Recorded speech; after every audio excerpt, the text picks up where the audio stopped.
Welcome students. Today we will discuss about domestication, plant introduction and acclimatization. This will be the second chapter of your course.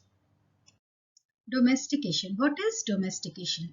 Domestication is the first step in bringing wild species to domestic environment. It is the first step in change in the species characters. Let us see some crops which have in which wild character have been domesticated.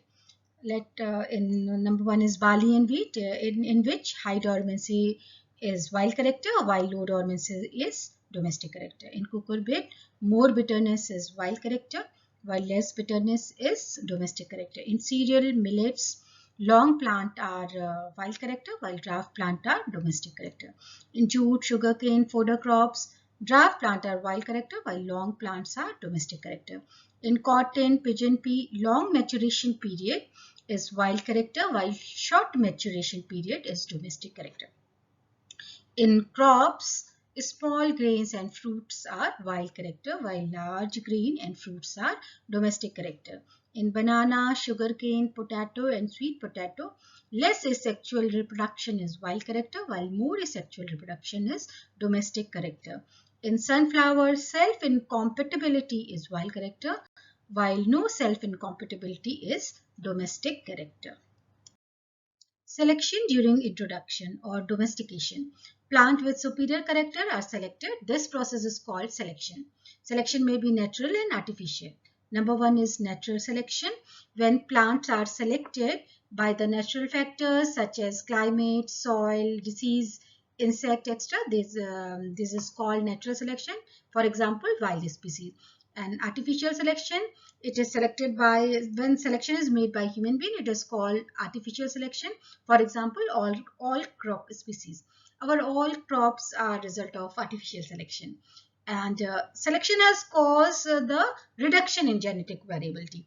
Before 10,000 years ago, there were more genetic variable plant, but at present there is less genetic variability. Now, plant introduction. It is the process of introducing plant from their known environment to a new environment, such as from one country into another, from one state to another. Group of genotype of plant into a new area or region where they were not being grown before. Example are grapes in Haryana, wheat in West Bengal, rice in Punjab. There are two types of introduction, primary introduction and secondary introduction.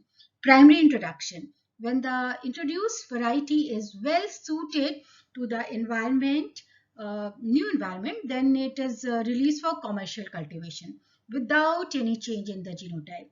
For example, in wheat, Lerma Rojo and Sonara 64, in rice IR8, IR28, IR38, in TN1. These are all plant which have been introduced without any change in their genotype.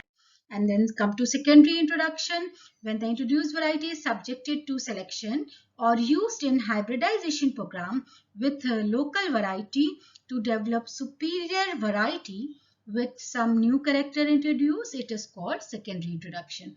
For example, wheat, Kalyan Sona and Sonalika from CIMMYT, Mexico. Merits of introduction. Number one, introduction provide entirely new crop plant. Number two, it provides superior variety. Number three, introduction and exploration are the only feasible mean of germplasm collection. Number four, it is very quick and economical method of crop improvement. Number five, when introduction is made in new disease-free area, we protect the plant from damage. There are some demerits also. Some weed like Argemone mexicana has came due to this introduction program, and some diseases has also been introduced with the plant. For example, late blight of potato. Some insect pests are also exported due to introduction, that is for example potato tuber moth. Some ornamental plant introduced to new area has turned in weed. For example, Ecornia, water hyacinth, and Lantana camara. It is also a threat to ecological balance. Now, procedure of plant introduction. In India, any person or any company can introduce plant from any part of the world, but all plants introduced are necessarily made through National Bureau of Plant Genetic Resources, that is NBPGR, New Delhi. There are 6 basic steps in the procedure of plant introduction. Number 1 is procurement, number 2 is quarantine, number 3 is cataloging, number 4 is evaluation, number 5 is multiplication, and number 6 is distribution.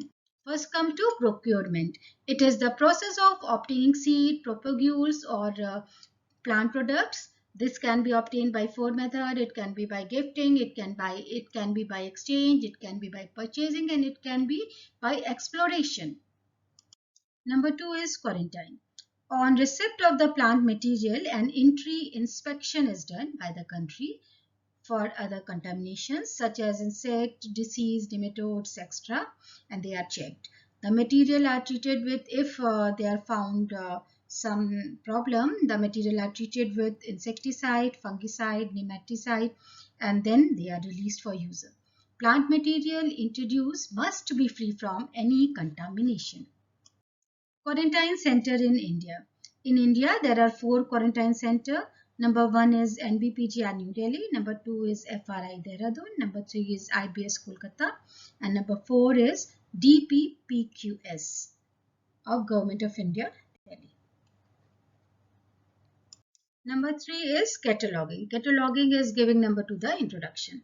The introduced species is given a number regarding species, variety, place of origin, and data are recorded. The plant material are classified in 3 groups.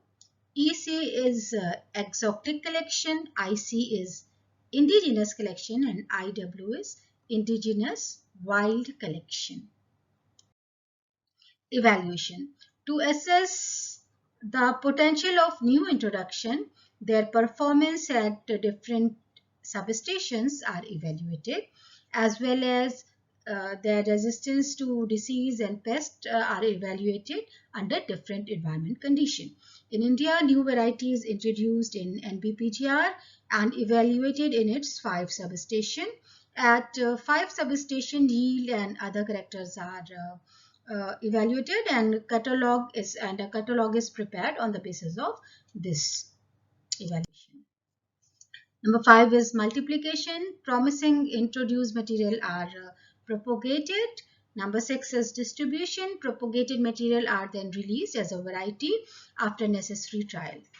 So first we do propagation, then necessary trials of disease, pest, and their control, and then we release a variety. Acclimatization. Acclimatization is adaptation of newly introduced variety into changed climate. Acclimatization is the adaptation of an individual plant or a population of plant under the changed climate for a number of generations. This is thus it is a type of natural selection operating in the introduced plant material. It is genetic variability for acclimatization. Genetic variability must be present in the introduced material. Some important facts. Number 1 is pollination type. Due to vector genetic recombination, cross-pollinated species have better acclimatization than self-pollinated species. Number 2 is annual versus perennial. Annual crop has better acclimatization capacity than perennial crop because in annual, each generation would produce new gene recombination every year. Time period.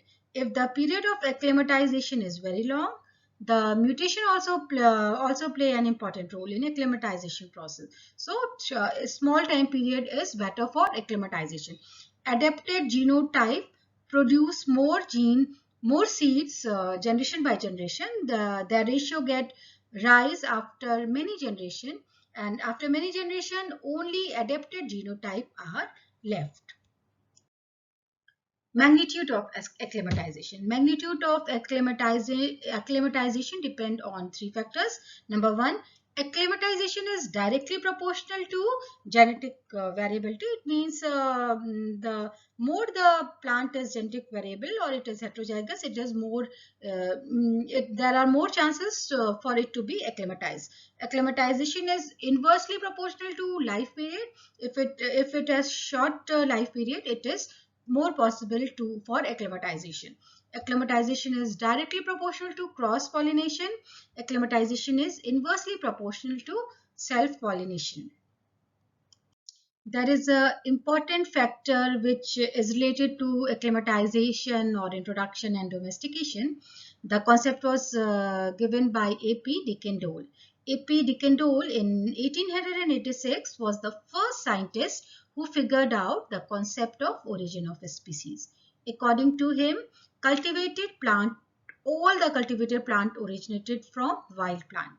Cultivated plant originated in those geographical area where wild ancestors were found. He has written a book, Origin of Cultivated Plant. Then one more scientist who is N.I. Vavilov. He has also important contribution. N.I. Vavilov was in Russian genetics and agronomist. He did his research on origin of cultivated plant for 10 years. According to him, plant diversity are restricted to a small geographical area isolated by hills, desert, and rivers. Center of origin. Center of origin. It is an geographical area which has maximum diversity of any plant. It is of two types. Number one is primary center of origin and number two is secondary center of origin. Primary center of origin. A geographical area which have both maximum diversity as well as wild relatives. It is called primary center of origin. While in secondary center of origin, a geographical area which has only maximum diversity but no wild relative are called secondary center of origin. Diversity centers are found both sides of equator line from 20° north to 45° south. Vavilov made 8 centers of origin for cultivated plant. These are number 1 China, number 2 Indian center, number 3 Central Asia, number 4 Minor Asia, number 5 Mediterranean center, number 6 Ethiopian center, number 7 Central America, and number 8 South America. The first 6 centers are called Old World and the last 2 are called New World. First we come to Old World. Number 1 is China. It is the largest and oldest center. It has produced 136 cultivated plants. Number 2 is Indian center. It is divided into two, Indo-Burma and Indo-Malaysia. Indo-Burman center is India and Burma. It has produced 117 cultivated plants. In Indo-Malaya, the countries are Java, Sumatra, Malaya, and Philippines. It has produced 55 cultivated plants. Number 3 is Central Asia. It includes Punjab, Jammu and Kashmir, Afghanistan, Tajikistan, Uzbekistan, and it has produced 43 cultivated plants. Then number 4 is Minor Asia. It includes Eastern or Persian Center, Fertile Crescent of Mesopotamia, Iran, Iraq, Syria, Lebanon, Israel. It has produced 83 cultivated plants. Number 5 is Mediterranean Center. It includes Portugal, Spain, France, Austria, Italy. It has produced 84 cultivated plants. Number 6 is Ethiopian Center. It has Apsian Center and Ethiopia, Eritrea, and it has produced 38 plants. Now come to New World. Number 7, which is Central America. It has Mexican Center or Mesoamerican Center, South Mexico. It has produced 49 cultivated plants. And number 8 is South America. It includes Peru, Bolivia, Chile, Brazil, and it has produced 62 cultivated plants. Now this is all. I suggest you to read plant breeding book of B.D. Singh. That's all. Thank you.